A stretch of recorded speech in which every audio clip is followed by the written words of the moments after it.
Hi friends, டேஸ்ட்டான chicken தம் பிரியாணி தான் செய்ய போகிறோம். அதுக்கு தேவையான பொருளை எடுத்து வச்சுட்டு அடுப்பு பற்ற வச்சுட்டு ஒரு டபரா அடுப்பில் வச்சுக்கலாம். தேவையான அளவு ஆயில் ஊற்றி பட்டை, கிராம்பு, சோம்பு, ஏலக்காய், பிரிஞ்சி இலையெல்லாம் போட்டு பொரிய விட்டுக்கலாம். ஒரு 150 கிராம் பெரிய பெரிய உள்ளி எடுத்து கட் பண்ணி வச்சுருக்கேன். அதையுமே போட்டு நல்லா வதக்கிக்கலாம். அது வதங்கி வர டைமில் 2 மிளகாய் சேர்த்துக்கலாம். அதையுமே நல்லா வதக்கிட்டு தேவையான அளவு இஞ்சி பூண்டு பேஸ்ட்டு சேர்த்துக்கலாம். இஞ்சி பூண்டு பேஸ்ட்டு கொஞ்சம் அதிகமாக சேர்த்தா தான் பிரியாணி டேஸ்ட்டாக இருக்கும். அதையும் போட்டு நல்லா வதக்கிட்டு அது வதங்கி வர டைமில் 100 கிராம் தக்காளி கட் பண்ணி சேர்த்துருக்கேன். அது கொஞ்சம் உப்பு போட்டு நல்லா வதக்கிக்கோங்க. தக்காளி நல்லா வதங்கி வர டைமில் தேவையான அளவு மல்லி இலையும் புதினா இலையும் கிள்ளி வச்சுருக்கேன். அதையுமே சேர்த்துக்கலாம். அதையும் நல்லா வதக்கிட்டு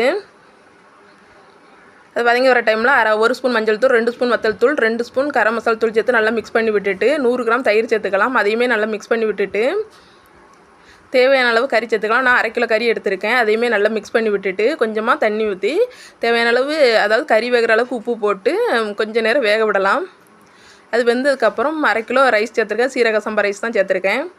அது நல்லா மிக்ஸ் பண்ணி விட்டுட்டு அளவு தண்ணி வச்சுக்கோங்க. அதாவது 1க்கு 1.5ங்கிற அளவுக்கு தண்ணி சேர்த்துக்கோங்க. தண்ணியெல்லாம் சேர்த்தாச்சு. கொஞ்சம் தேவையான அளவு உப்பு, லாஸ்ட்டில் லெமன் சேர்த்து புதினா மல்லி இலை சேர்த்து நல்லா மூடி போட்டு வேக விடுங்க. தண்ணி பாதியாக வற்றி வரும்போது நம்ம தம் போட்டுக்கலாம். தம் போட்டு இறக்கி ஸ்டார்ட் பண்ணுங்க. டேஸ்ட்டாக இருக்கும். ட்ரை பண்ணி